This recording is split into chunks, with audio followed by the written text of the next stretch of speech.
नमस्कार दोस्तों, आप सभी का स्वागत हमारे साथ। हम आपके साथ अर्जुन तिवारी। आज आपको हम एक ऐसी शख्सियत से रूबरू कराएंगे जिनकी जो उम्र है वो बेहद कम थी, लेकिन उनका कार्य बेहद शानदार रहा और इनके पिताजी भी प्रधान रहे और इनकी माँ भी प्रधान रही। तो हमारे साथ में शिवलर ग्राम पंचायत के प्रधान राजा जी हैं। राजा जी, आपका बहुत बहुत स्वागत है, बहुत बहुत स्वागत है। हमारा आपसे सवाल है कि जिस तरह से आपके ऊपर जनता ने भरोसा किया, क्योंकि पिताजी भी प्रधान थे, माँ भी प्रधान थी, उसके बाद में बेटा प्रधान बने, तो इसका मतलब है कि पिता और माँ ने शानदार कार्य किया, तब आप प्रधान बने। क्या कहेंगे अपने जनता के लिए? कितना विकास कार्य आपकी ग्राम पंचायत में चल रहा है, क्या कहेंगे? जी, सबसे पहले तो मैं आपका अपनी ग्राम पंचायत में हार्दिक स्वागत करता हूँ। जिस प्रकार जनता ने हमारे पापा जी को, हमारी माता जी को इतना अच्छा मौका दिया कि उनके कार्यकाल के बाद जो है ख़त्म हुआ, उसके बाद उनके मन में एक सोच आई कि क्यों ना हम इन्हीं के परिवार से, इन्हीं के किसी चहेते लड़के को या किसी को प्रधान बनाया जाए।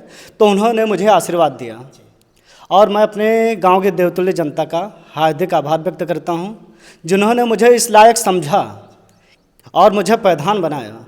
तो मैं निरंतर प्रयास करता रहूँगा कि अपने गांव की सेवा में जो जनहित में कार्य हो सके वो ज़्यादा से ज़्यादा कराएं, और मेरी कोशिश रहेगी कि मेरी वजह से किसी को कोई ठेस, कोई नुकसान ना हो।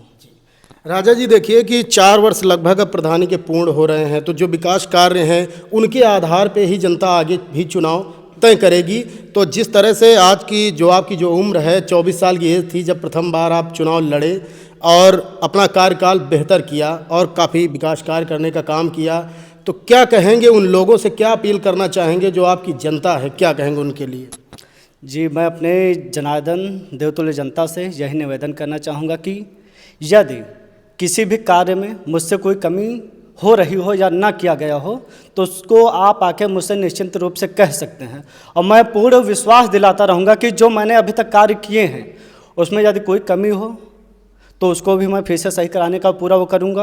और जो कार्य हो रहे हैं उसमें निरंतर मेरा यही प्रयास रहता है कि कार्य गुणवत्तापूर्ण हो, अच्छा हो, गांव में लोगों को आवागमन में सुविधाएं मिलती रहें, चाहे वो रोड से संबंधित हो, नाली से संबंधित हो, चाहे हमारा मिनी सचिवालय हो, अमृत सरोवर हो, वृक्षारोपण हो, या अन्य कई सारे कार्य कराए गए हैं।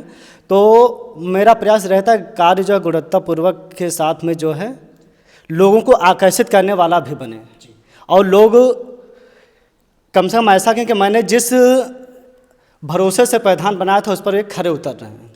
जल जीवन मिशन की जो योजना सरकार ने चलाई, हर घर जल देने का काम किया, तो आप देखेंगे कि लगातार ये देखा गया है कि गांव में जल जीवन मिशन के जो लोग हैं उन्होंने काम किया, काम करने के बाद में रोडें खोद दी लेकिन उनकी पटाई नहीं की।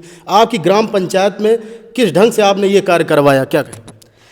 जी, वैसे तो कार्य जो किए हैं बहुत सही किए हैं, बस कुछ कारण से हमारे गांव में अभी जल नहीं आ पाया है।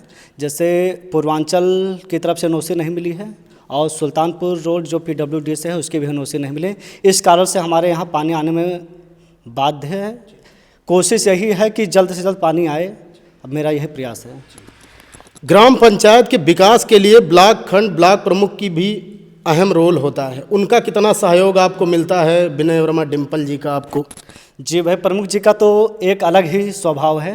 वो मौके पर हमको सलाह भी देते रहते हैं, प्रधान जी आप किस कार्य को किस तरीके से करना है। वो हमारे बड़े भाई समान हैं, मौके पे हर चीज़ में सलाह देते हैं, कौन सा कार्य कैसे होना चाहिए और उसमें कहाँ से वो कार्य होगा, या जो भी उनके बेस से जो हर संभव मदद होती है हमारे लिए हमेशा करते रहते हैं।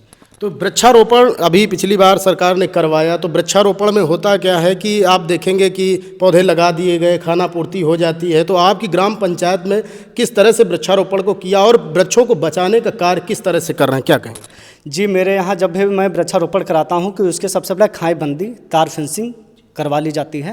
वो तो जैसे हमारे यहाँ 2-3 साल पहले खाई बंदी हुई थी, तो इसके वित्तीय वर्ष पूर्व में उसमें तार फेंसिंग भी कराई गई है। तो उसमें हमारे यहाँ ज़्यादा से ज़्यादा पेड़ अभी तक मौके पे चल भी रहे हैं, काफ़ी बड़े भी हो गए हैं, और हमारे गांव के जनता का सहयोग भी रहता है कि उसमें जो है लोग मौके पर देख रेख भी करते हैं और उनको जो है प्रशासन द्वारा मानदेय भी दिया जाता है। चुनाव अब आने वाला है, आपने जितना कार्य किया उसी के आधार पर जनता चुनाव तय करेगी, तो क्या अपील है, किस तरह से जो विकास कार्य किए हैं उनको लेकर के जनता के बीच में जाएंगे? बस मैं जनता से यही निवेदन करूंगा कि मेरी उम्र को देखते हुए, मेरे कार्य को देखते हुए मुझे एक बार फिर मौका दें कि मैं जिस सोच के साथ में आया था तो वो पूरा कर रहा हूँ। अगर मुझे अगली बार मौका फिर मिलेगा तो मैं कोशिश यही करूँ कि मेरा नाम अपने टॉप 10 जिलों में नंबर 1 पर रहेगा। तो आप जुनून दे सकते हैं राजा प्रधान जी का, और जब उम्र होती है तो लड़प्पन होता है। 24 साल की एज में लोग ज़्यादा विशेष कुछ कर नहीं पाते, लेकिन राजा प्रधान बने और प्रधान बनना, अपने ग्राम पंचायत को आगे ले जाना, यही इनकी प्राथमिकता है, यही उनका उद्देश्य है। अर्जुन तिवारी, न्यू थाड़ी देश से।